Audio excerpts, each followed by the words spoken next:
The Vox Markets Podcast with Justin Waite. Nothing in this podcast is intended as investment advice, and the people in this podcast may hold positions in the stocks they talk about. Do not buy anything based solely on a tip or recommendation. Please do your own research. Welcome to the podcast on Monday, the 18th of January 2021. On the podcast today, Alan Green, CEO of Brand Communications, talks about three companies. They're all small caps. One is Coinsilium, the other is Blencowe Resources, and the other is Tertiary Minerals. Also, at the end of the podcast, I highlight the top 5 most followed companies on Vox Markets in the last 24 hours, and the top 5 most liked and most read RNSs too. By the way, you can check out both these lists. In fact, top 10 versions of these lists at voxmarkets.co.uk. We'd also see lots of other content. In fact, there's an interview there with Tony Sarichik, CEO of Salt Lake Potash, or SO4. There's Blencowe Resources raises funds, article there, plus lots of other stuff. In fact, there's Source Bio Executive Chairman interview with Paul Hill. And of course, our COVID-19 index, check that out. Biggest riser there today is Dev Clever, up 9%, 21.55. Biggest faller is Gene Drive, and that's down 7% to 40.5 pence. Check that out at voxmarkets.co.uk. Vox Markets is an online community of investors that runs a free mobile and desktop platform that allows you to track news and updates about any UK-listed company, offering RNS push notifications, detailed charts, pricing data, and much more. Find out more at voxmarkets.co.uk/app. And joining me on the podcast right now is Alan Green, CEO of Brand Communications. Join Al. Good morning, Jess. I'm very well, thanks. And the sun's out. Is it? Oh, yeah. It's not with me. It's a little overcast. Do you know what I'm worried about? Is that there's too many... It's too bullish. I see a lot of people on Twitter hitting all-time highs, really, making good... And that's sometimes not a good sign, It means we're due for a sell-off. If everyone is bullish. Yeah. I agree, and I think we've had a very strong run since Christmas in many ways. Although, I think the market's still circumspect. When's at the end of COVID testing, will we all be vaccinated by the summer? Can we get back to normal, start traveling around, or will COVID de-emerge? The next mutation. It is uncertain, but we've got to press on, haven't we? But the thing is that a lot of the stuff that a lot of the companies that we're invested into are able to continue to trade and build and add value regardless. So that's an important thought. Yeah, everything's risen pretty much, even all the rubbish. Even all the rubbish stocks are dreadful, let's be honest. Everything's risen. And part of me thinks it's got to have a sell-off. I'm not worried. I mean, it's got to have, they are what a friend of mine would call a drop opportunity. It's a weekend podcast. Pete says that. You can have some drop opportunities as long as you've got spare cash. But I think hold your horses a bit. But saying that, the vaccine roll is going well, And the thing is, when you can't see why it would drop off, is usually when it was drop off, because everyone buys in then, and it's too bullish. When everyone's in, it's time to get out, Yeah, indeed. Well, not get out, but not go crazy, not get carried away. Just always be, the best time to invest is when everyone is bearish. We know that. The fear is high. Buy when there's blood on the streets. Yeah, but do you see that lesson should have been learned there, that sell-off we had back in March, fastest sell-off ever. And people were genuinely scared. That was the time to buy, Everything's doubled since then. Well, I think you've also got to look at the underlying macro there, haven't you? Biden is set to introduce a massive package to rejuvenate the economy, $1.9 trillion, to add to the $80 trillion of debt that the US government already have. So money is being printed left, right, and centre. So there is a fundamental driver driving the value of commodities and precious metals in particular going forward. That hasn't changed, and I think that's a long-term scenario that we can now look at, and that's why we're seeing this huge recovery in the junior mining sector. It's because all these projects that have lain dormant for years are suddenly being reassessed, and modern mining techniques, data mining, desktop mining, which it sounds interesting, doesn't it? But literally, a lot of the old projects are being re-explored on desktops. A lot of the old data is being reprocessed, remodeled, and these old dormant projects are suddenly worthwhile and economically viable. Yeah. Right. Well, let's get into some stocks. How are we talking about here? Okay, well, I'm going to talk about two junior mining stocks in a second, but firstly, I want to talk about blockchain and crypto with a company called Coinsilium, COIN, which of course is listed on Aquis and also listed on the OTCQB in the US. So Coinsilium it was the first ever blockchain IPO that took place on Aquis Exchange in 2015. Has been an investor into blockchain ventures and projects throughout the time up to last year, where it changed. So I'm just very briefly going to go through what it's done previously. First investment was a £50,000 seed investment into RSK Labs to develop a rootstock project. RSK is a smart contract platform, and it was built as a side chain of Bitcoin to add functionality to the Bitcoin network, enabling smart contracts via a two-way peg. Coinsilium then invested into a number of other companies, invested into a company called Endorse in 2017, and got a very strong return from that. Also exited an early endorsement, crypto payments aggregator Satoshi Pay. Return on investment there, bought out €725,000, which was a 360% return in about 18 months. And then in November 2018, IOV Labs acquired share capital of RSK Labs and subsequently Coinsilium shareholding, and that took place via a token swap. So Coinsilium got 2 million RAF tokens. RIF tokens are RSK Infrastructure Framework, which is the framework on which Coinsilium is building a new business, which I'll come on to in a sec, for its initial investment. Then 2019, company moved to Gibraltar. Reason being, there's a high level of regulatory certainty for blockchain and cryptocurrency companies. As we know, there's been a lot of uncertainty globally. Some companies, or some countries, in fact, historically have not allowed blockchain contracts to take place, or refused to recognise blockchain monies. We then come to 2020. In January last year, IOV Labs in Gibraltar invested £250,000 into Coinsilium at 2.6p, and they established a joint venture to promote the IOV RSK Labs offering into Asian markets. Then expanded that throughout the year. IOV invested further $300,000 at the end of last year at 3p. And as a result, now holds just under 14% of Coinsilium. What this means is Coinsilium is fully funded for all its activities through to the start of next year. And that's all of the planned developments that are taking place this year. During last year, Coinsilium also undertook a strategic review and decided to cease investing and to offload the investments as and when the opportunities came about, and to pivot to become a focused blockchain, decentralized finance, and crypto finance venture operator.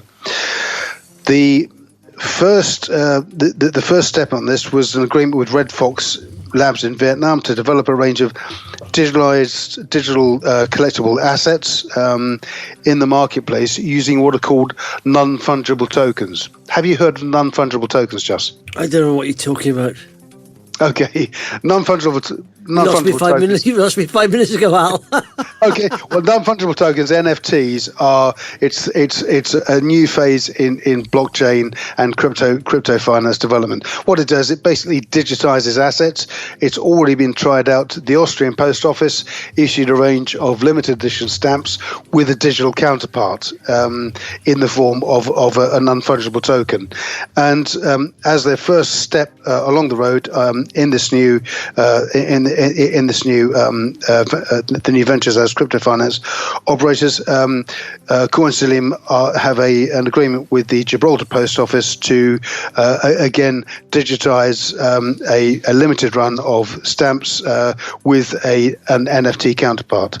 Now, NFT sounds incredible. I have spent some time getting my head around it, but there are some very well-known people already involved in this.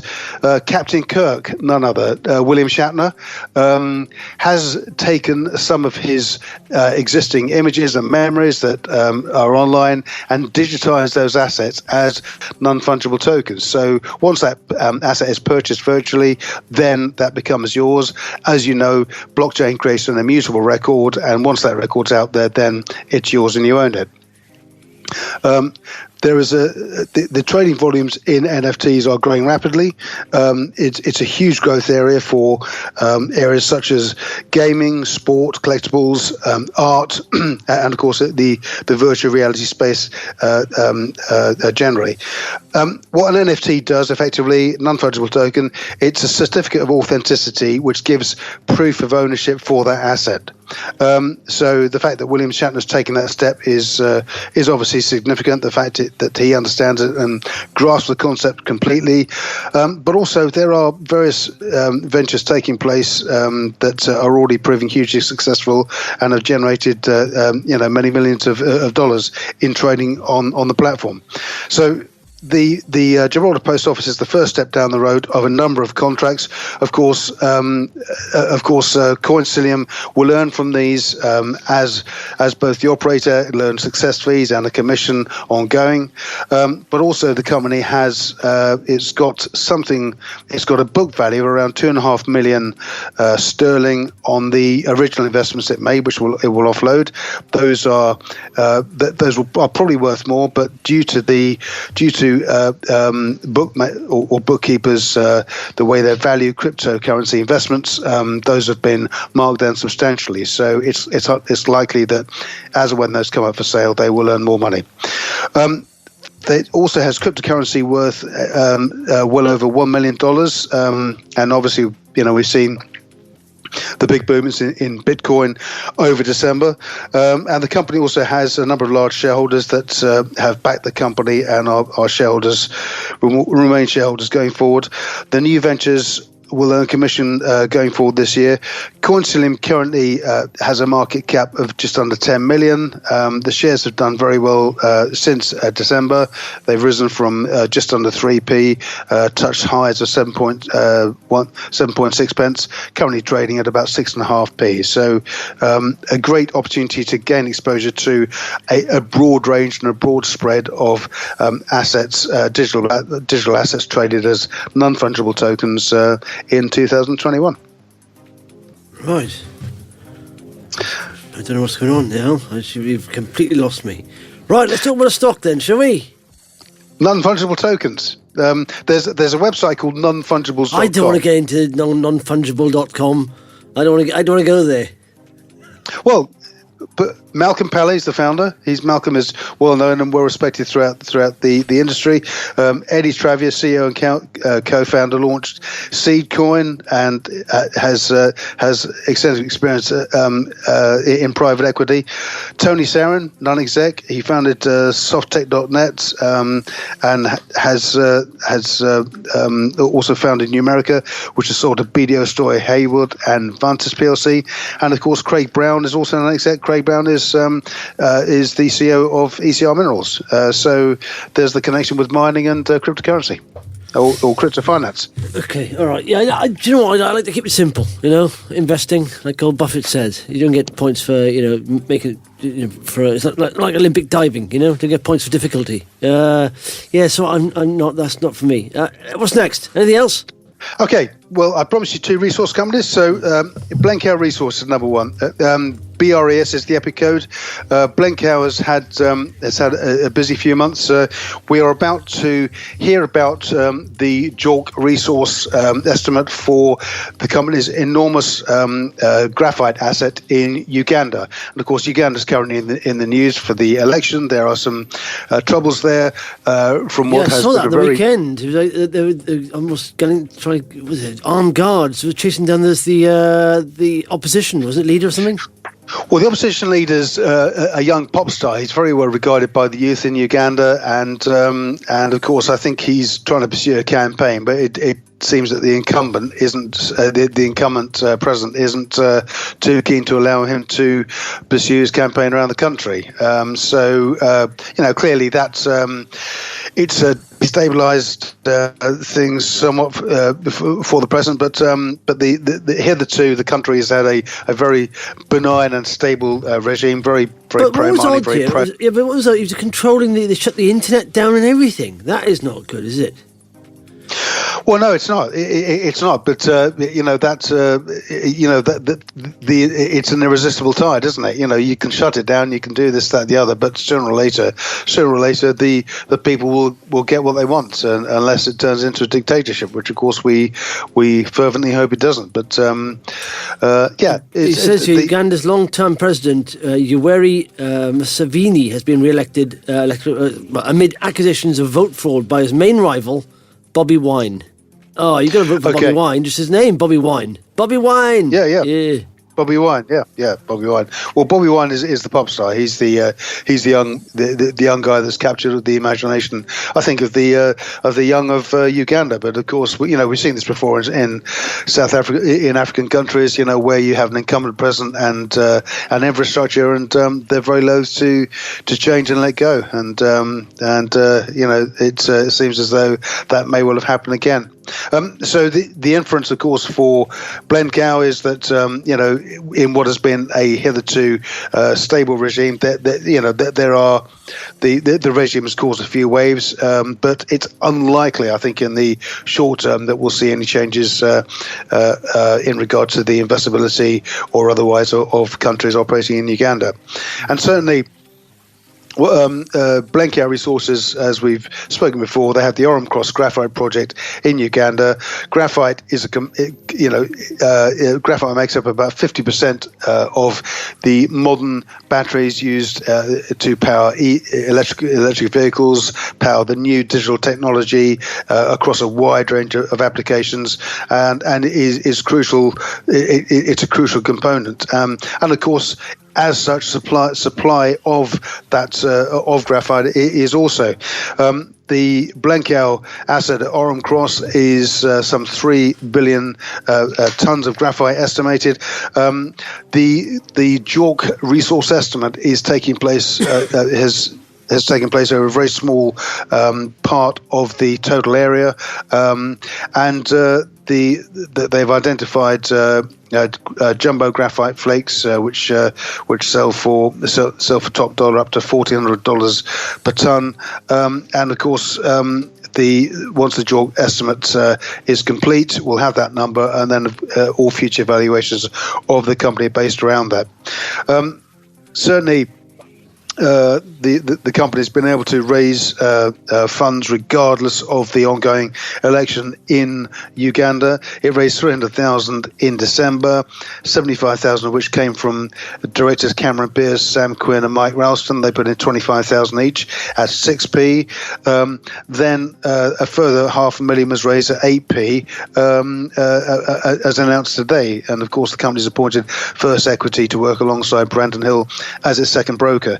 So there are a number of companies operating in the space. We have a number of peer group companies. We have Sovereign Metals, ASX listed, market cap of around 30 million. Walkabout Resources with a market cap of around 45 million. And Syra Resources ASX listed with a market cap of 137 million. In terms of its evolution and development, Blencowe is probably about 9 months behind Sovereign Metals. So we currently have a market cap of 9 million. So if the company progresses, gets its chalk estimate away, and there isn't too much disruption in Uganda, then it's very possible we could see the valuation of the company progress further from here. Yeah, no, I mean, it's in the right space. I was talking to Mike about it, and I mean, the only thing to worry about is like Uganda, like you say. Hopefully, it'll settle down. I mean, when it comes to personally, when I invest now, I tend to avoid jurisdictions I'm not familiar with. So but of course, I mean, there's plenty of upside in graphite if you get out of the ground there, because it's needed, like you say, massive. I mean, I don't think the electric. I've said it several times, but electric vehicles, I don't think we've seen a bigger trend apart from the internet. And when that internet.com boom happened, because let's be honest, we're going to be here now 5-10 years at least. We're going to be ramping up to supply cars with all the stuff it needs, to get them going, to electrify them. So huge. Most governments around the world have banned ICE cars. So yeah, it's going to be very interesting, I think. So. Yeah. It's not just cars, though. Exactly. It's the tip of the iceberg. That is, It's the internal combustion engine. I mean, you have in motorcycle racing now, you have a class for electric bikes. So you have electric motorcycles that have evolved. In aviation, an old World War II seaplane, the engine was replaced. The big radial engine was replaced by an electric engine, and there was a test flight about a year ago, which was very successful. So as you see electric motors replacing internal combustion engines around the world. That's, as you say, that's a bigger trend than the internet. It's just huge. And graphite is 50% of every battery. So when you've got a project like this, once we get the first numbers down on paper, the JORC estimate, which of course is the benchmark that's recognised around the world, then I think we're going to see a great few years ahead for these companies. Yeah. Talk about that. You drive bikes. Have you got an electric bike yet, Al? No, it's funny to say that. I've had a look at a couple. There's, in fact, to show how far it's come. Obviously, Harley Davidson, probably the best known motorcycle brand in the world, and I do have a Harley, which one of the Fat Bob motorcycles, which are great fun. But Harley also produced a new bike called the Livewire, which was launched, I think, about a year ago. And you've probably heard of Ewan McGregor and Charlie Borman. They did the Long Way Down and did these tours all over the world. And of course, you think the two of them are out there in the middle of Mongolia alone on their motorbikes, but of course they've got a support team, probably about 50 vehicles, and canteen and all the rest of it. But nonetheless, they just done a new series, I think, called The Long Way Up, and they ride from South America, the tip of Argentina, all the way up through America, and they do it on the two Harley electric bikes, the Livewires, so that shows how far they've come. They're really on the map now.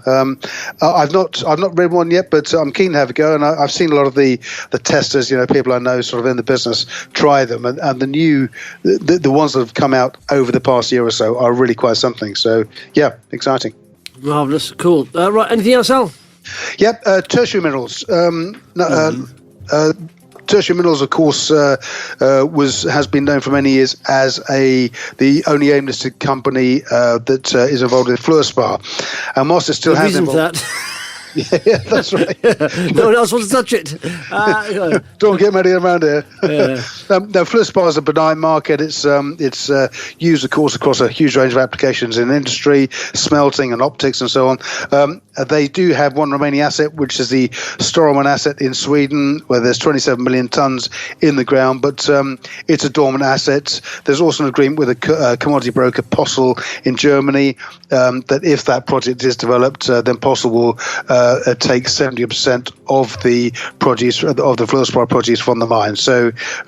But that's just there in the background. But Tertiary Minerals, it's a multi-commodity miner with multiple commodity projects, primarily in Nevada, and we've seen over the past few months we have the Pyramid Gold project in Nevada, the Paymaster polymetallic project, Mount Tobin silver project, the Peg Leg polymetallic project, great name, the Lucky Copper project, and then this morning we've heard that the company has just announced a new copper exploration project in the Brunton Pass in Nevada. Nevada.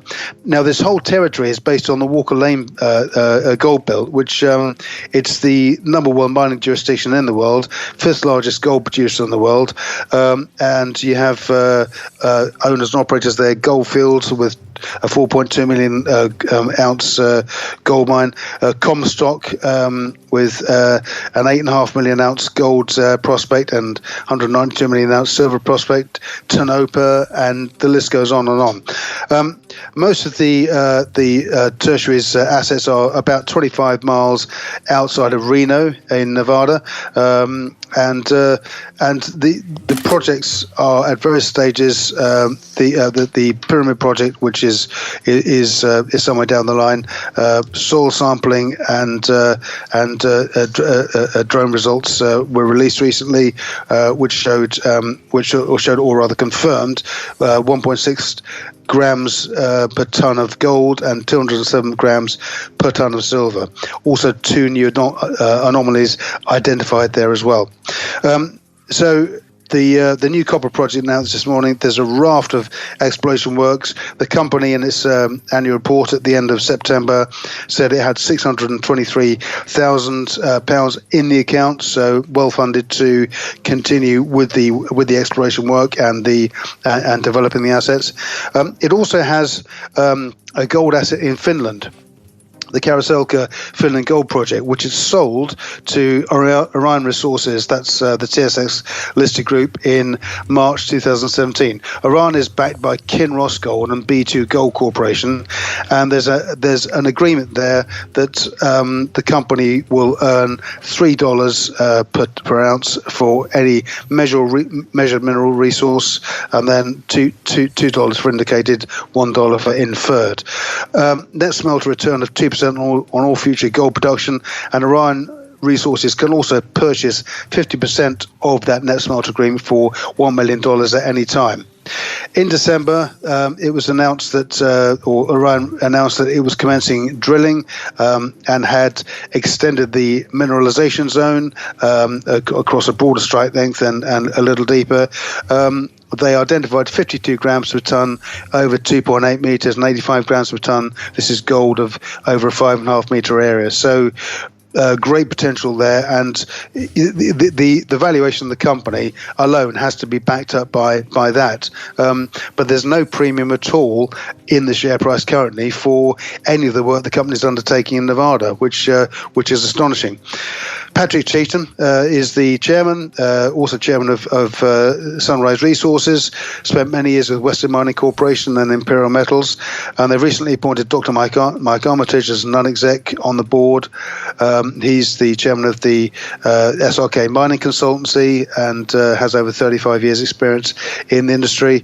Tertiary has moved on, but the valuation hasn't, and I find it odd in the current climate where we've got a lot of these small mining companies progressing with the projects, that with this raft of projects and the Kariselka royalty project, that Tertiary isn't much further forward than it is. Yes. Yeah. No. Yes. Lovely. Are you in? Do you own some shares there?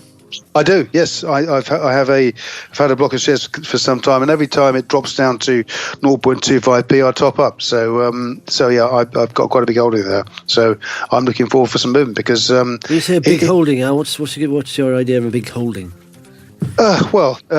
Chunky enough. I won't disclose the actual size of the holding I've got, but I know several other people that I'm in close contact with also own a large chunk of stock in Tertiary, and I guess I could be accused of talking my own book, but most of the companies I discuss on here, I do have stock in. I think if you that's take not a stock, bad thing. I don't think it's a bad thing as long as you disclose that. It's fine, because I find people say to me sometimes, I do a video on a company and say, "Oh, can you do a video on this company?" I said, "Well, no, I don't own the stock in that company, so I'm not, I haven't researched that company. I'm not just do a video on a company I don't know about." So you tend to know a lot more about the companies you hold, don't you, than the companies you don't hold, because you've got a vested interest in the exact definition of the word. But I mean, it's fine. But do you know what I find? The more I go on, the more I have to invest in a business I feel I like and I'm a bit excited about. ticks my boxes. I can't. That's why I moved away from. Yeah. I moved away from resource companies, not only because they're not. In a lot of the rises they have aren't sustainable because they rise on news rather than fundamentals. It's because I'm also not interested really in mining and stuff. Doesn't really. I did try to get into it, but I prefer more techie side of things. Just more interesting, I think.